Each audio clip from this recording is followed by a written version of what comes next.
अस्सलाम वालेकुम।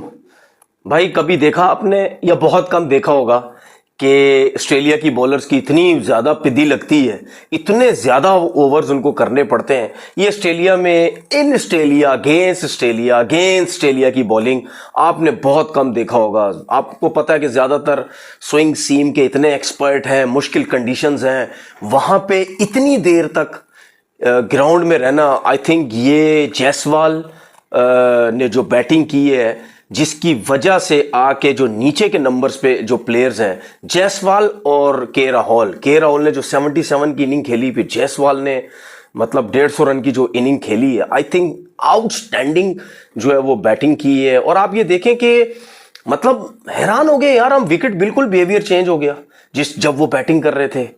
कोई जल्दबाजी नहीं, ये मैं कल भी जिक्र कर चुका हूं।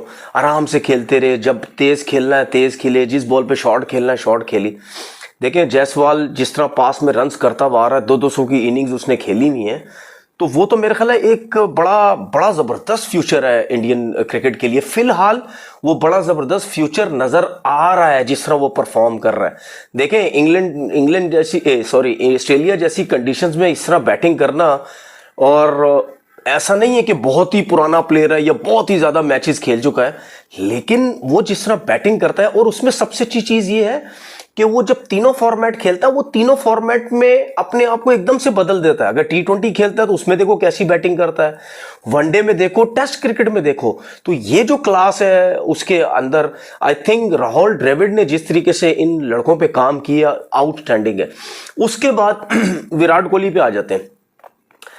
आप ये देखें वो कितना रिलैक्स हुआ जब उसने 100 किए, और आप ये देखो कि उससे बात भी हुई, वो ये कहता है रूम में होते हैं, टेंशन, परफॉर्मेंस नहीं हो रही, जो उसका लेवल है उस हिसाब से जब रन्स नहीं होते, जाहिर बताओ उसकी फैमिली भी परेशान होती है कि यार रन्स क्यों नहीं हो रहे। उसके बाद मीडिया का प्रेशर भी होता है, क्रिकेटर्स का प्रेशर भी होता है। लेकिन मैंने जहाँ तक देखा है कि बेशक विराट कोहली उस लेवल के रन्स नहीं कर रहा था, तकरीबन 15 मैचेस में दो से तीन 250 आई थिंक किए हुए थे, तो उसके बावजूद भी इतना प्रेशर नहीं उसका मीडिया की तरफ से कि इसको फारिग करो, इसको निकालो, इसको यूं करो, इसको वो करो। जब आपकी इंडियन टीम का या किसी भी टीम का एक टॉप का प्लेयर होता है ना, हमारे पाकिस्तान की तरह नहीं अपने नोट बनाने के लिए उसके पीछे पड़ जाते हैं, ऐसे नहीं होता कभी भी। आप सपोर्ट करते हैं, यही सपोर्ट उसको हुई जिसकी वजह से उसको कॉन्फिडेंस भी मिलता रहा, टाइम भी उसको मिलता रहा, सिलेक्टर्स टाइम भी देते रहे, जिसकी वजह से आज उसने रन्स किए। और आप उसकी बैटिंग देखो, कोई जल्दबाजी नहीं, इतना प्रेशर होने के बावजूद, इतनी मुश्किल कंडीशन होने के बावजूद। उसकी एक और रीजन भी हो सकती है, क्योंकि देखिए आप, उसने रन्स का किया ऑस्ट्रेलिया में, अगेंस्ट ऑस्ट्रेलिया, इन ऑस्ट्रेलिया, और हमेशा टॉप परफॉर्म किया उसने ऑस्ट्रेलिया के अगेंस्ट। कुछ बड़े प्लेयर्स होते हैं जो बड़ी टीमों के खिलाफ मुश्किल कंडीशंस में जो है वो रन्स करते हैं। तो आप ये देखें उसकी फॉर्म आई कहां वापस, उसने 100 किया किसके अगेंस्ट, ऑस्ट्रेलिया के अगेंस्ट। ये है उसकी क्लास, ये है उसका जो है वो फिटनेस लेवल।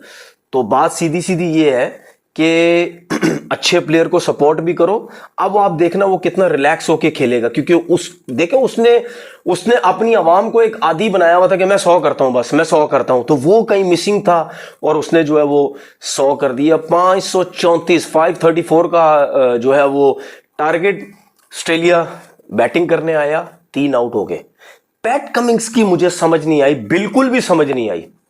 भाई आप पूरा पूरा दिन ग्राउंड में, आप खुद बॉलिंग कर रहे हैं, आप कप्तानी कर रहे हैं, आप डिसीजन ले रहे हैं, मेंटली थक रहे हैं, फिजिकली थक रहे हैं, ठीक है, आप इतने थके हुए हैं, थकावट आपको हुई हुई है, ठीक है, आपका फिटनेस लेवल अच्छा होगा, लेकिन आपको कहीं रिलैक्स ही नहीं मिल रहा। आप क्यों आए? पैट कमिंस को नहीं आना चाहिए था। मुझे तो बड़ी हैरानगी हुई, ऑस्ट्रेलियंस इस चीज पे नहीं मानते कि जी टेलेंडर्स को भेज दो।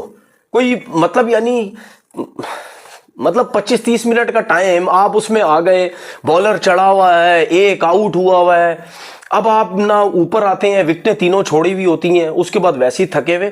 तो ये डिसीजन नहीं, क्या हुआ पैट कमिंस के आउट होने के बाद, क्या हुआ, लबुशन आ गए ना, वो भी आउट हो गया।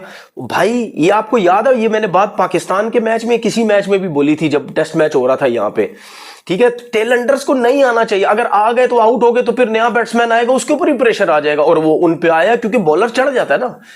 फील्डिंग जो होती है वो आप पे शाउट करने लग जाती है, आपके ऊपर चढ़ के आके आपके बोलती है, आपको प्रेशर डालती है, आखिरी टाइम चल रहा है, विकेट मिलेगी मिलेगी, उस पे आप गलत शॉट खेलते हैं। देख लें आप, बल्ले आया ही नहीं, छोड़ दिया बॉल, लबुशैन ने आउट हो गया उसके ऊपर। तो क्लियर क्लियर नजर आ गया कि आराम से ये जो इंडिया की टीम है ये टेस्ट मैच जीत जाएगी, इसमें कोई शक नहीं है। कल ही मुझे लगता है टेस्ट मैच खत्म हो जाएगा, क्योंकि इतना प्रेशर आ चुका है ऑस्ट्रेलिया के ऊपर, अब उनका उठना क्या बहुत ही मुश्किल। अब ये रन तो खैर हो ही नहीं सकते और ना वो टेस्ट मैच जो है बचा सकते। न्यूजीलैंड के अगेंस्ट इंडिया हारने के बाद अपनी कंडीशंस में इस तरीके से परफॉर्म करना ऑस्ट्रेलिया के अगेंस्ट, ऑस्ट्रेलिया में पर्थ में, तो मेरे ख्याल ये बहुत बड़ी जो है वो आपकी वो है। और हालांकि आप देखें कि रोहित शर्मा भी नहीं था, विराट की भी फॉर्म अच्छी नहीं थी।